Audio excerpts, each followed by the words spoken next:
고린도전서 7장. 이제 여러분이 써보낸 질문에 대해 말하겠습니다.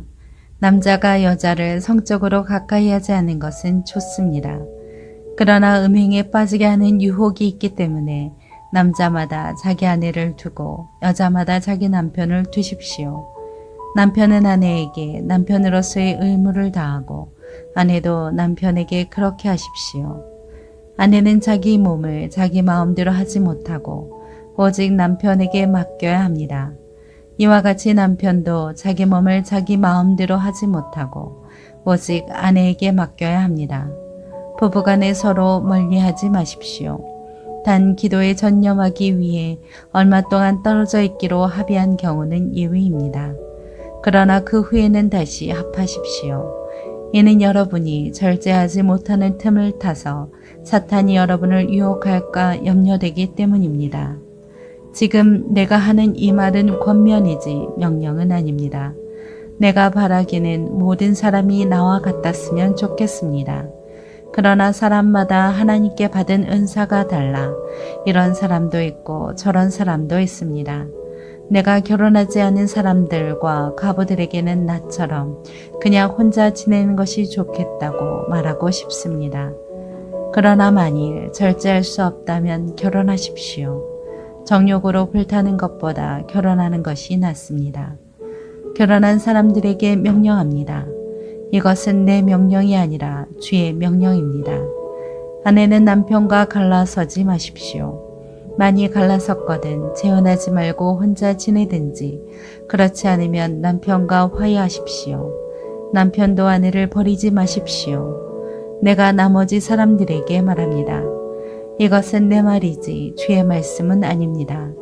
만일 어떤 형제에게 믿지 않는 아내가 있는데 그녀가 계속 그와 함께 살고 싶어 한다면 그녀를 버리지 마십시오. 또 어떤 자매에게 믿지 않는 남편이 있는데 그가 계속 그녀와 함께 살고 싶어 한다면 그를 버리지 마십시오. 믿지 않는 남편이 그 아내를 통해 거룩해지고 믿지 않는 아내가 그 남편을 통해 거룩해집니다. 그렇지 않다면 여러분의 자녀들도 깨끗하지 못할 것이나 이제 그들은 거룩합니다. 그러나 만일 믿지 않는 사람이 헤어지자고 한다면 그렇게 하게 하십시오. 이런 경우에는 형제나 자매나 얽매일 필요가 없습니다. 하나님께서는 여러분이 평화롭게 살도록 부르셨습니다.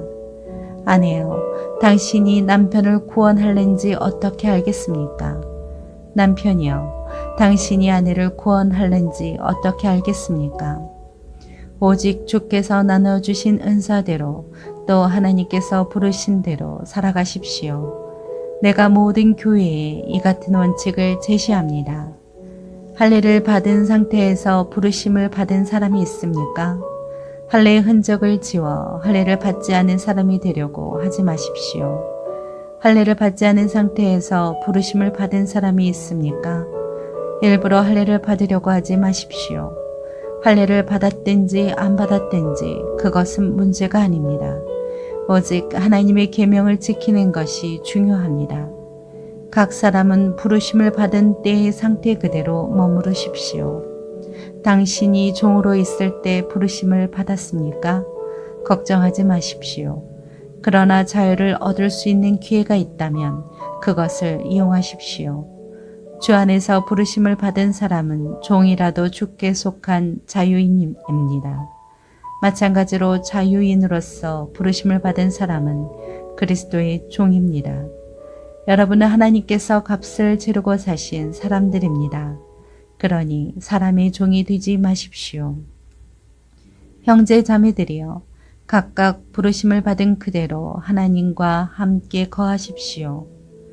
결혼하지 않은 사람들에 대해서는 내가 주께 받은 명령이 없으나 주의 자비하심을 힘입은 사람으로서 여러분에게 믿을 만한 의견을 제시합니다. 나는 곧 다가올 환난을 생각한다면 사람이 그냥 지내는 것이 좋다고 봅니다. 당신이 아내에게 매었으면 헤어지려고 하지 마십시오. 당신이 아내에게서 놓였으면 새로 아내를 얻으려고 하지 마십시오. 그러나 당신이 결혼하더라도 죄를 짓는 것은 아닙니다. 또 처녀가 결혼하더라도 죄를 짓는 것은 아닙니다. 그러나 이런 사람들은 육신의 고난을 당하게 될 것이므로 내가 여러분을 아끼는 마음에서 이런 말을 하는 것입니다. 형제 자매들이여, 내가 말하고 싶은 것은 이것입니다. 때가 얼마 남지 않았으니 이제부터 안에 있는 사람들은 없는 사람처럼 하고, 슬픈 사람들은 슬프지 않은 사람처럼 하고, 기뻐하는 사람들은 기뻐하지 않는 사람처럼 하고, 물건을 사는 사람들은 그것을 가지지 않은 사람처럼 하고, 세상의 것을 이용하는 사람들은 다 사용하지 못하는 것처럼 하십시오. 이 세상의 모습은 사라져 가고 있기 때문입니다. 나는 여러분이 걱정 없이 살기를 바랍니다. 결혼하지 않은 남자는 어떻게 하면 주님을 기쁘시게 할까 하고 주의 일에 마음을 씁니다.